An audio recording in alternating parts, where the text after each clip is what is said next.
and welcome to the Americano Show. We are going to be talking today about the 2024 presidential election, as if we haven't been talking about it enough this year.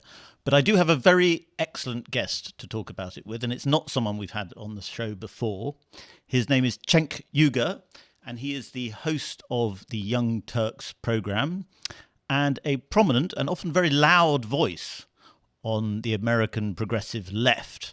Cenk, thank you so much for coming on to Americano. You did a show with Piers Morgan this week that made quite a lot of noise, and I'm sure we will get onto that at some point. But I wanted to start by asking you to fast forward in your mind to November 6th, and Kamala Harris has won the election. It might be November 9th, we don't know, but let's say it's November 6th. How are you going to feel? For me, that's when I start the next fight. So, look, you've got the two partisans. You've got the Democrats who think that they're, Democratic politicians are angels and walk on water.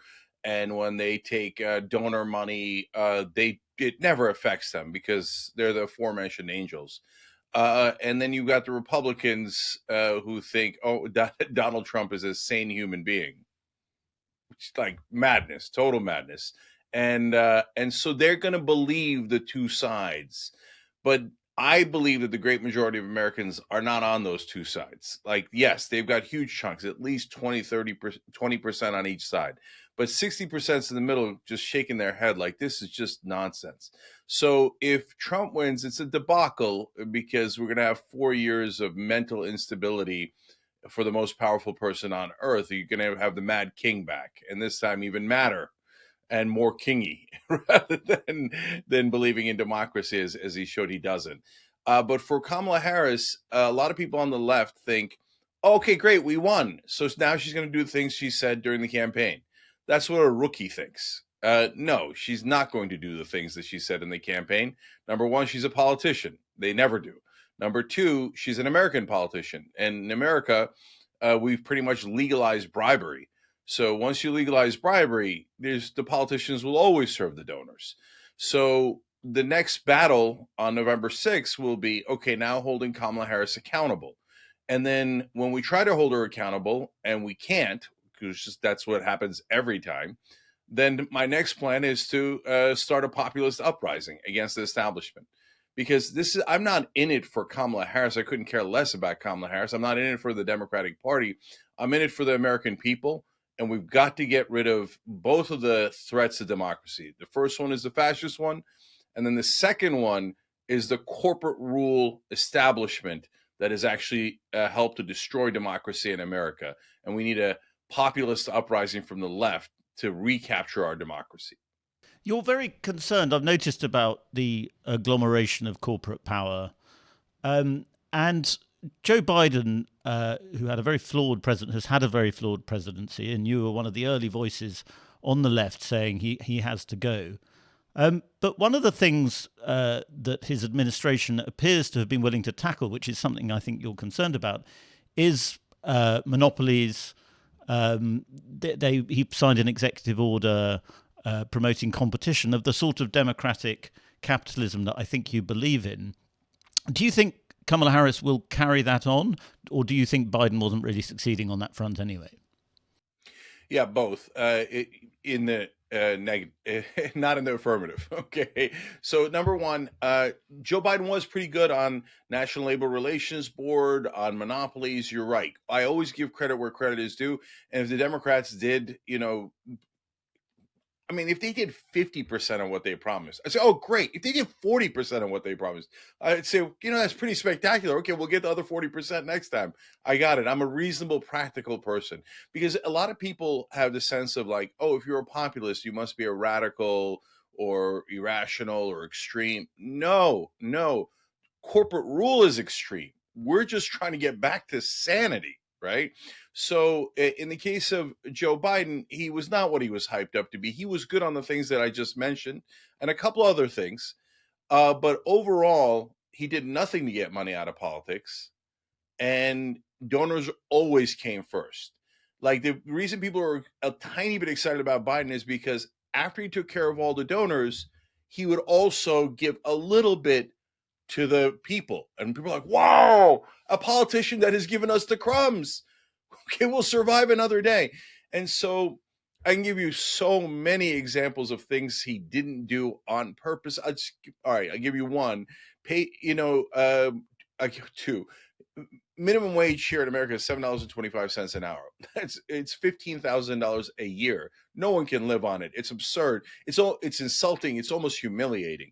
It should obviously be at 15. Biden said that was going to be his first priority, and it was. He got in office, and his first priority was take that out of the bill. That was the very first thing he took out of the bill because he serves corporate donors. And they didn't want higher wages because that would be higher costs for them. So the only time that anybody got anything, and like, here's another one, paid family leave. Polls at 84%, almost all Americans want it. It is not the radical position, it is the moderate position. In fact, every developed nation on earth and almost every non-developed nation on earth has paid family leave. In Britain, you might be shocked to find out that in America, women have to go back to work the day after they deliver. Think about that insanity, how radical that is. And Biden's like, no, we don't want to fix that. That's only 84% popularity. My corporate donors say no, let alone when you get into Israel. And he's taking over $11 million from AIPAC. The whole Middle East is about to go to war because Joe Biden won't pull the funding from Israel. If he pulled the funding, they would sign the ceasefire, etc. So I can tell you 1,000 examples just like that. But Kamala Harris is going to be slightly worse because business interests have go on CNBC, even people I like Mark Cuban, and they go, oh yeah, she talks to business CEOs 2, 3, 4 times a week. She's talking to the average guy 2, 3, 4 times a week in like private calls and go, hey, what do you think I should do about paid family leave? No. And Cuban and others go on CNBC and assure everyone she's on business's side. Don't worry. All the populist talk about controlling, grocery prices, etc. Not going to happen. Okay. So there's this great show called Boss from a while back. And the donors in that show said, change on the outside, continuity on the inside. And that's exactly what you get with the Democratic Party. Do you think corporations fear Donald Trump more than they fear Kamala Harris? Well, it's a very mixed bag because since we legalized bribery in America, now corporations are beginning to realize they're in an auction and they've started bidding on the politicians. So if you're one of the corporations that have purchased Donald Trump, then you feel terrific about it. And so when we say fascism, why do we say that? I don't say Hitler. That's way too far. Hitler killed 13 million people. Trump hasn't done that. In fact, George Bush and Dick Cheney killed way more people than Donald Trump did. Okay, so you have to be realistic. But on the other hand, when you say, hey, I lost the election, but I don't care, and he said we should terminate the Constitution so that he could stay in power. Well, that's textbook to fascism. But the other part of fascism is intertwining the state with business interests. So in a speech, because Trump is such a child, he can't contain anything that is in his head. He just blurts it out. He said, electric vehicles, I had problems with it. But then Elon Musk, he gave me a strong endorsement. So now I'm for electric vehicles. You just admitted the bribery. It's amazing. In a closed door meeting that was leaked, he told the oil companies executives, give me $1 billion and I'll let you do anything you want. I'll give you tax cuts so you'll make more than $1 billion. I'll deregulate the industries and I'll let you drill anywhere you want. So open bribery. So if you're one of the people who bribed Donald Trump, you want him in because he's going to let you run the place. In fact, he said about Elon Musk after his so-called strong endorsement, which is apparently about $45 million a month, he said he's going to let Elon Musk audit the entire government and take out any departments that he wants. Total insanity. But the corporations that do not have an in with Donald Trump are very worried about him because he's so unstable. And, dictatorships are unstable, mad kings are unstable. And so corporations are worried that he would, they got a great thing going and they don't want to screw it up. And they viewed him as a risk. I think Musk has denied the 45 million, but you're sticking by that. You think that's a legitimate thing? Look, no. I want to be clear. That was the reporting. I don't have any inside information. And do I believe Elon Musk and Donald Trump? No, he could say 45 million and he'll put in 45,000. They're constant liars. Or he might put in 450 million. No one knows, right?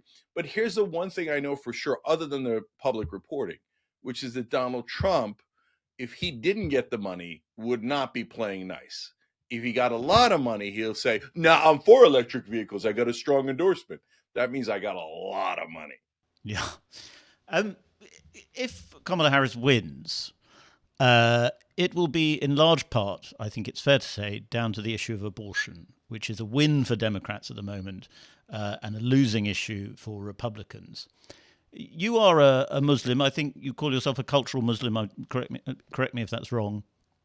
Are you comfortable with the way that the Democrats, who are generally on your side of the political argument, talk about, or even just the progressive movement talk about abortion? Oh, I see what you're saying. I was so trying to figure out how those two things are connected. Okay, because so I grew up Muslim. My background is Muslim because I'm Turkish, and of course my family's Muslim, and I'm proud of that. So, and I defend Muslims across the world, and I defend the Palestinians who are deeply oppressed by the Israelis. But I'm religiously I'm an atheist, and philosophically I'm an atheist. So, to me, the idea of I can't really speak for Muslims on that issue because I'm not religiously a Muslim. But for me as a person, I find it absurd that they're trying to regulate our lives. So the Republicans, and so remember, I just criticized the Democrats a lot, right? But I'm still on the Democratic side. Why? Because the Republican side is so untenable, so untethered from reality, and so intrusive in our lives. So ironically, they say that they're for small government, and they say, no, I'm getting between you and your doctor, and I'm going to tell you what to do with your body. Okay. But on almost all fronts, they say, okay, you can't smoke marijuana. Don't put that in your body. Okay. Why?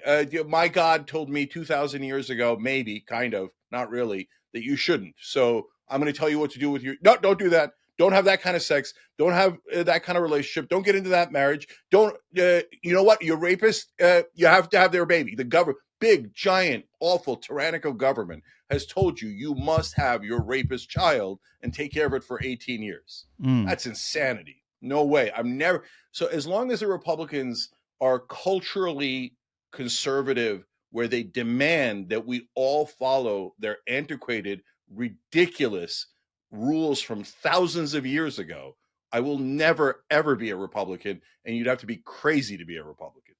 But don't you think on abortion, that in itself is quite an extreme way of looking at the issue? I mean, I think most sane, rational people would agree that abortion is a morally complicated issue, at least.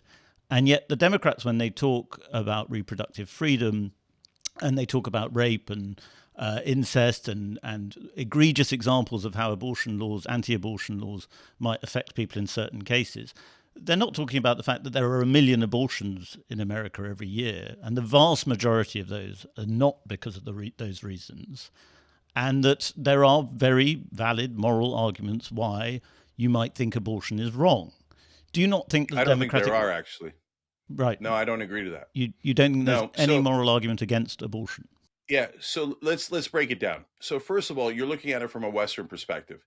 In Asian countries, particularly China and Taiwan, I don't mean it in terms of the old rules in China.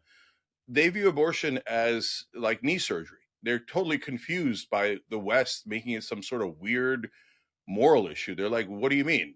It's a zygote. I could remove a cyst. I could remove a zygote." They don't understand what we're talking about, so they don't view it as a moral issue at all. Okay, so and that's perfectly valid. So now, secondarily, when does it become a moral issue? To me, it becomes a moral issue when the fetus is developed enough to be able to survive on its own. Then I think this is the standard we should use, and almost no one talks about it this way. Of course, the laws recognize this, but they don't talk about it like this. At that point, I believe it becomes an independent human being. Once it's independent, then of course it has rights, and of course someone else cannot control it. And so and they don't talk about dependent versus independent, but that is exactly the standard that Roe v. Wade set in America, which is the first 2 trimesters. It's either, depending on your point of view, a clump of cells, which is it literally is, right, to a dependent life form that is dependent on the mother. On the 3rd trimester, it is potentially independent, so you cannot have an abortion in the 3rd trimester. I agree with that. I think that is a logical place to set it. Now, by the way, you might be surprised. I think the Supreme Court in America should not have done that decision. I think it was nearly perfect legislation, but the Supreme Court should not be doing legislation. So, I thought that it was an activist decision.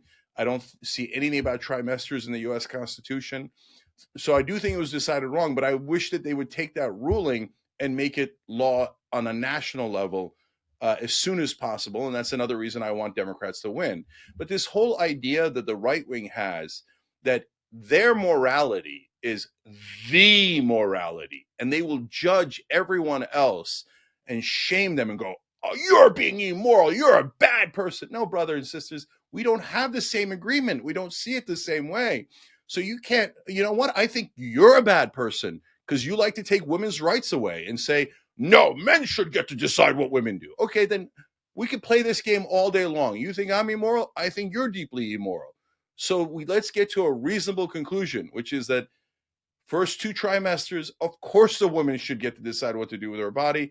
And the last trimester, when it's viable, if it's an independent human being, of course, we protect its rights. Well, we're in danger of getting sidetracked into an abortion debate, but I would say that viability is a difficult issue in itself. I mean, a newborn baby is not viable without its mother's help, without some help and assistance. Viability is not something that can be drawn. A line can be drawn through.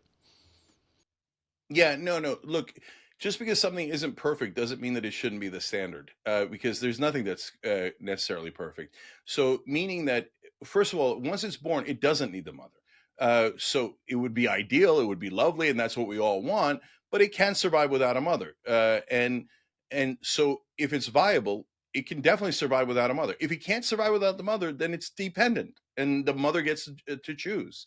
So, look, I think the whole world is eventually going to come to that conclusion. But that's why I get frustrated with religious folks, because they think, no, I talked to the invisible person in the sky and they told me that this is what good people do. So I'm going to make you do that. No, brother, I don't even think that there is a guy in the sky. I think you're talking to someone who's totally invisible, that isn't there. And you want me to listen to your invisible friend? No, no I don't deal. know. I don't think you need to talk to a guy in the sky to think that abortion is different to knee surgery. But that's because you grew up in the West and you grew up with that kind of cultural, religious background, even if it isn't your particular religion. In the West, it's always like, oh, this is such a moral issue. So when someone says, no, it's not, it's like knee surgery, you're flummoxed by that. It's hard for you to comprehend that. And by the way, they look at us like we're nuts in Asia. They're like, you think this is some sort of moral issue?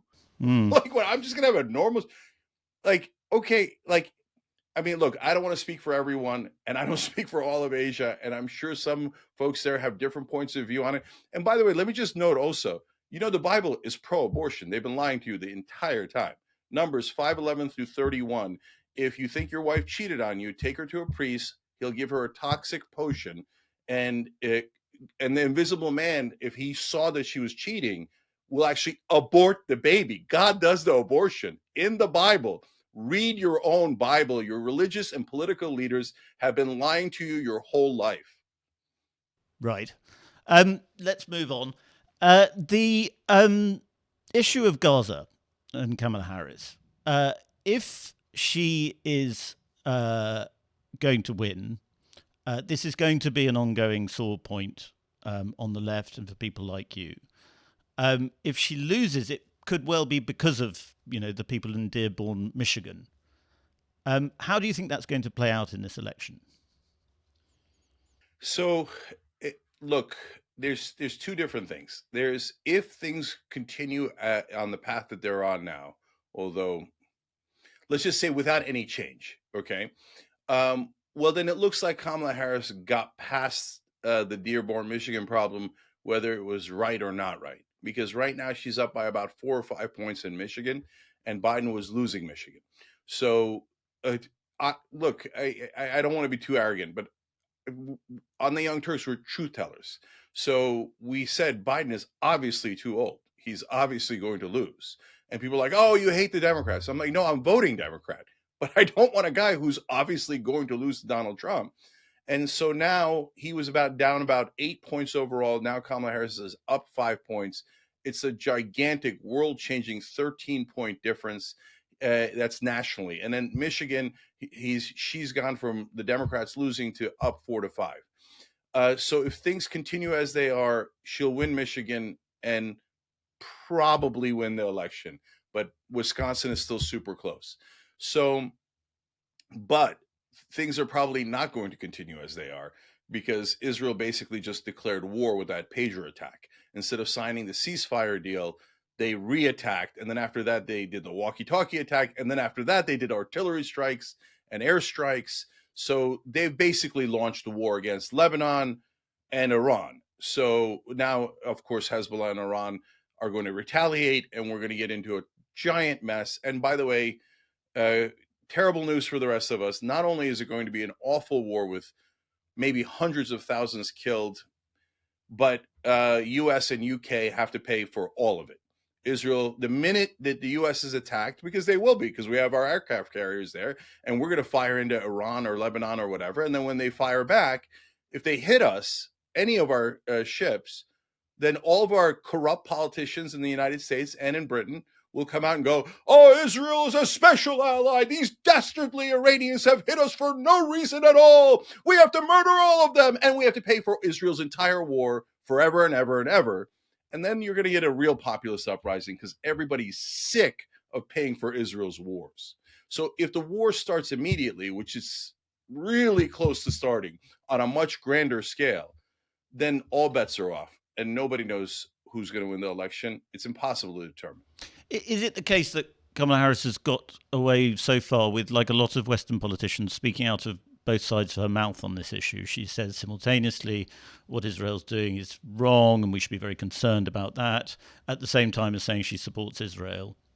And that if there is some sort of escalation, as there may well be in the coming weeks, it'll become much harder for her to do that.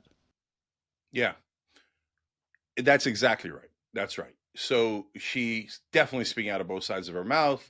And you can't say I support the Palestinians and I have empathy for them, but I'm funding their genocide. I just sent Israel a $26 billion check as the biggest green light of our lifetimes, because normally America sends $4 billion a year. They're like, oh, you're slaughtering Palestinians? Here's $26 billion. It's almost a thank you note for just like for the ethnic cleansing and the destruction and the annihilation of Gaza.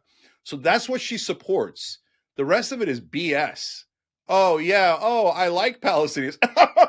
Israel, here's 26 billion more. Kill them. Kill them more. Kill them more. Who cares? Giant green light. Giant. That hasn't cut a dollar and will never cut a dollar.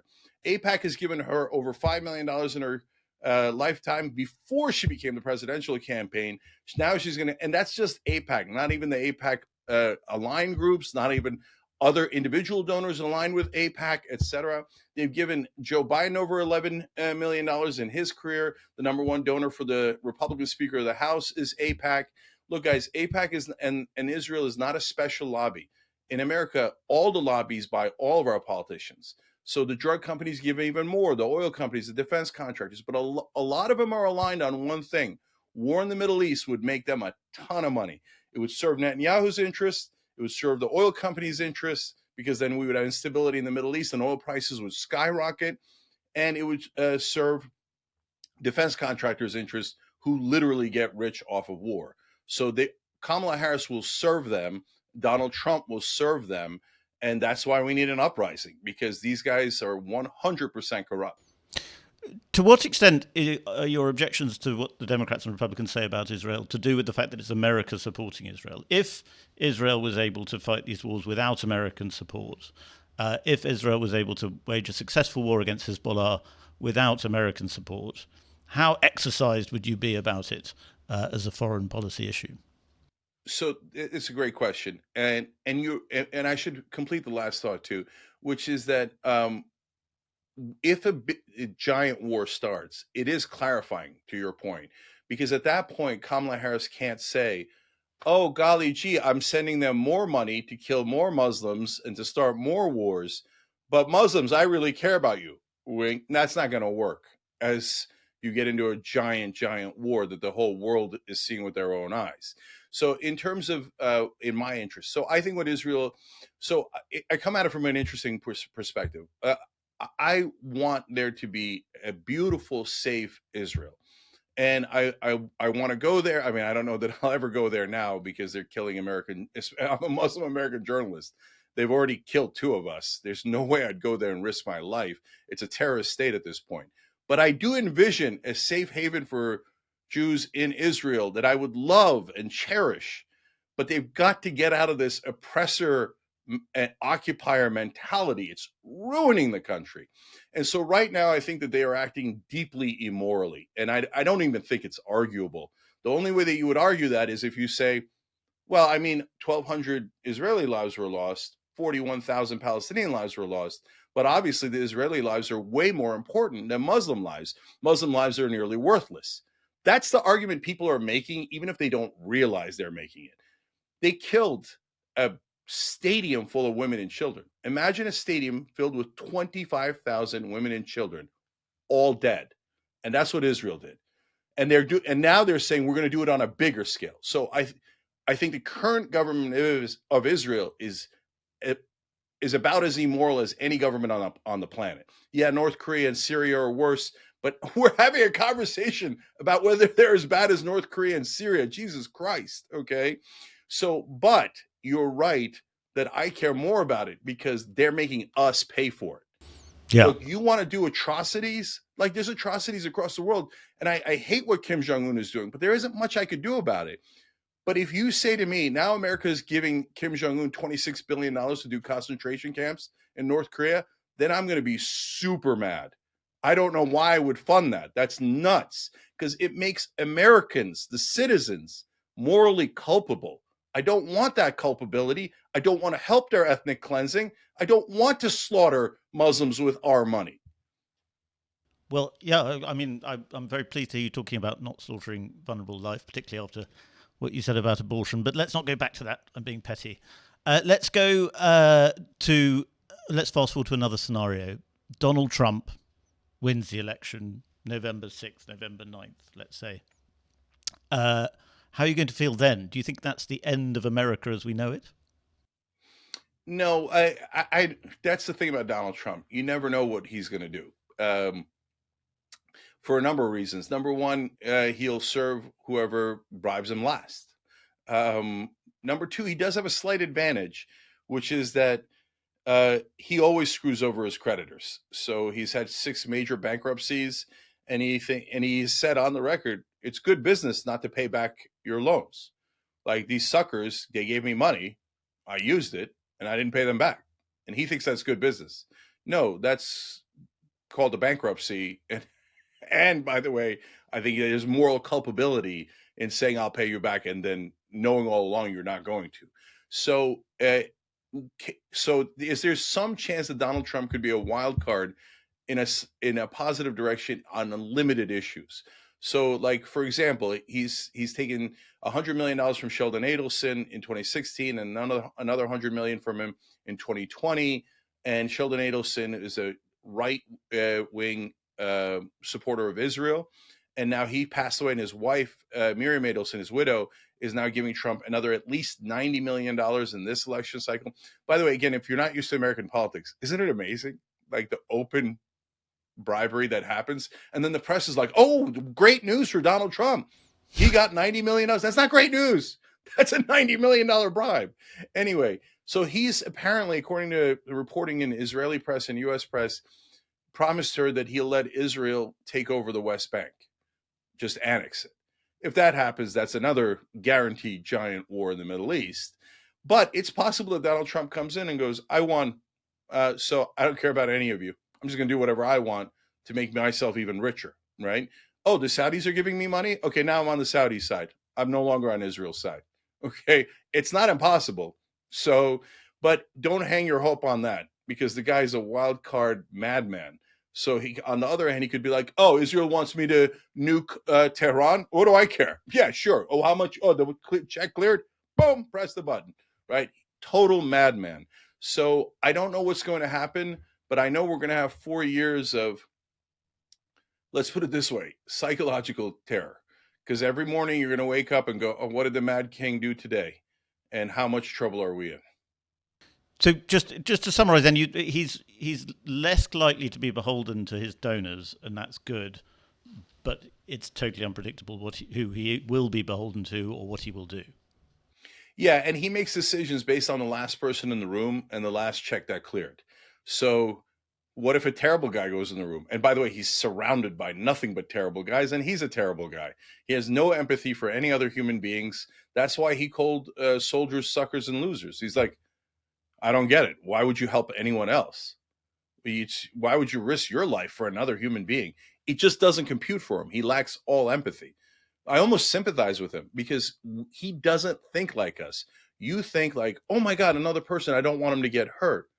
He doesn't read, that's not in his brain. He doesn't have that same emotional reaction that you do. He looks at it as, oh, that person got hurt. Who cares? And next, right? So that's a very dangerous guy to have in charge. And he's surrounded. And last time he almost started several wars, killing the top Iranian general, moving our embassy from Tel Aviv to Jerusalem. By the way, that's because Sheldon Adelson ordered him to do that. I mean, he's just literally taking orders from a donor and handing out U.S. foreign policy. Super dangerous guy to have in charge. I mentioned this Piers Morgan show earlier this week, earlier in the show, that you got very heated about, and it got quite fractious and unpleasant as a conversation. It was thrilling to watch, as Piers Morgan's show often is. But that was really the anger at the beginning was about whether democratic rhetoric is responsible for the assassination attempts on Donald Trump. And you defended yourself quite forcefully there. Could you, for people who haven't seen it, could you sort of go through what the conversation was about there? Yeah. So the thing that sets me off is gaslighting. So when people deny obvious reality. So Piers is friends with Donald Trump. He constantly claims that he's non-biased. And don't get me wrong, I like Piers Morgan. I think he's a hoot. Okay. And I think he's open-minded and he gives a forum for both sides. So I'll take it. And people are like, oh, well, it was 3-1. They're going to need a lot more than that to win a debate against me. Okay. So because they're coming at it, not because I'm so great, but because they're coming at it from a totally irrational, untenable position. So Piers says, okay, Democrats should basically stop saying mean things about Donald Trump. In other words, stop campaigning against him in the middle of an existential campaign. No, we're not going to do that. And why? Because the rhetoric is dangerous. But wait a minute, Donald Trump's rhetoric is 2,000 times worse. So what I pointed out throughout was all the different things he kept saying about his opponents and how dangerous they were and how somebody had to do something about it. And this guy, if you remember, sent pipe bombs to everyone Donald Trump listed. And then that pattern began over and over again. And he'd say something is dangerous, and then somebody would try to go kill him. In fact, it's happening right now. He made up this outrageous lie about how Haitian immigrants are eating cats and dogs. They've had 36 bomb threats in Springfield, Ohio since then. Right-wingers threatening to blow up their hospitals and their schools because they really believe them. So they thought, oh my God, they're eating Mr. Snuffles. I have to murder them.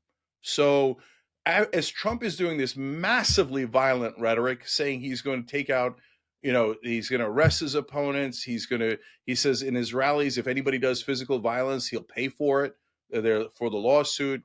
And I mean, and obviously January 6th, this is what I'm talking about with gaslighting.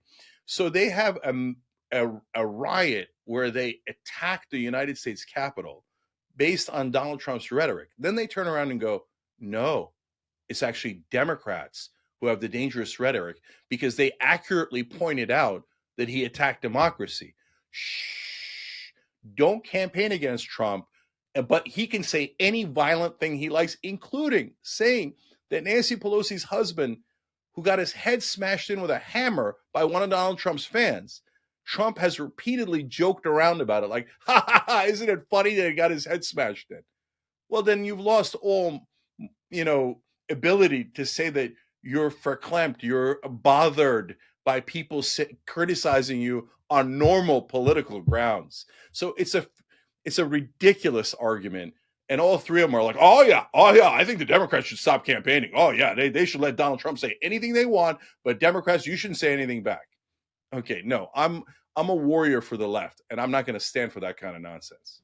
I take your point, and I don't want to attempt to gaslight you, but it does seem odd, this survey that's just been released, that 3 in 10 Democrats think it would have been a good thing if Donald Trump had been killed. That's a large number.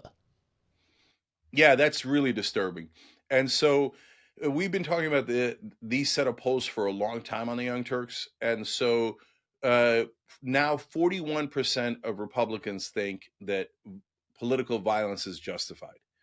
That is a giant number. But then you go to independents and Democrats, and the number is lower. And it's about maybe around half of that for Democrats. But it's still a big number. It's a giant number. And so I look at that and I say on our show all the time, whenever you do any physical violence, that is surrender in an intellectual debate. That is saying, I cannot compete in the battlefield of ideas. I'm stupid. I'm an animal. All I know is how to use violence. So it is surrender by definition. It's pathetic, and you should never do violence, never do anything physical. But unfortunately, not every show is that responsible. So they get, and so that's why that Piers Morgan debate is so ironic. On the Young Turks, we say it almost daily: never anything physical, never any violence. It's for the weak. It's for the people who can't actually win the ideas. It's an admission that you're wrong, right? So it's very disappointing to see a big number from the Democrats. Whereas the Republicans are more gun culture, culture of violence. And so I'm bothered by all of it. And I think it's a disaster if we head further in that direction. Well, last of all, Cenk, I want to play you. Kamala Harris was asked about whether she felt safe in the wake of this second assassination attempt, whether she felt safe with her Secret Service protection. And this was her response, which struck me as extremely odd. And I'd be very interested to hear your reaction to this quote. Do you have full confidence in the Secret Service to protect all of you? I do. You feel safe, you and your family? I do. But, I mean, you can go back to Ohio. Not everybody has Secret Service.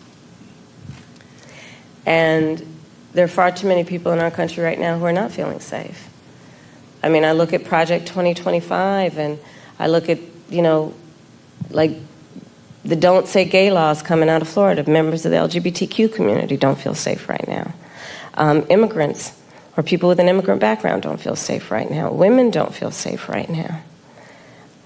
And so, yes, I feel safe. I have Secret Service protection. But that doesn't change my perspective on the importance of fighting for the safety of everybody in our country.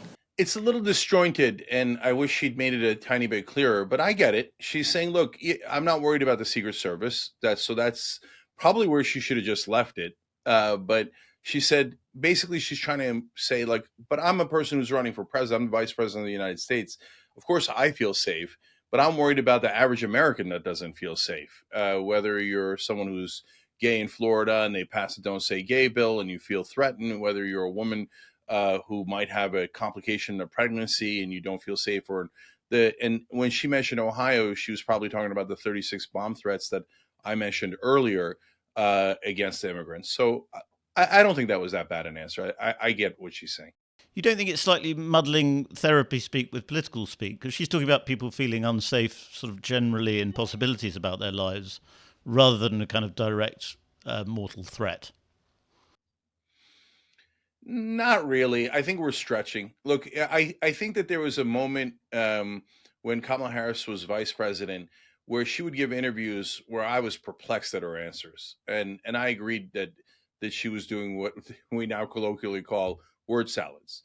And so, although now Donald Trump is tossing the biggest word salad you've ever seen. Every rally is a word salad. Like, you can't track one thought from another thought to another thought. And then he says absurd things like, in the debate, it was 3 against 1. It was so unfair, but the audience went crazy for me. There was no audience in the debate. So this is kind of like Kamala Harris has an awkward transition there. I don't think it's that big a deal. And I'm a person who said it in the past when it was weird, right? But Donald Trump, we're talking about 98-2 here. Donald Trump never makes any sense. He says absurd things. He claimed in the same rally that 75% of the kids going on the New York subway were getting killed. Well, yeah, what is that? I suppose I disagree slightly in that I think she has, certainly her confidence has improved, it seems, public speaking. The word salads went down a little bit, but they seem to be creeping back in. I don't know if you've seen any of the Oprah interviews she did. There was a fair few, episodes of gobbledygook on there. And I think perhaps the more she's exposed, the more they might come back. I hear you. Look, it appears from the outside, I don't have any inside information, that she has anxiety issues. And that's what affects her public speaking. That's why people were a little bit nervous about the debate. On the other hand, she was awesome in the debate. And Donald Trump was a mess. So, if we're worried about, someone not sounding rational on a big stage, if she was up against a normal Republican, Mitt Romney, I'd say, well, okay, that's a legitimate point. Mitt Romney is very smooth. You clearly understand what he's saying. You might agree or disagree.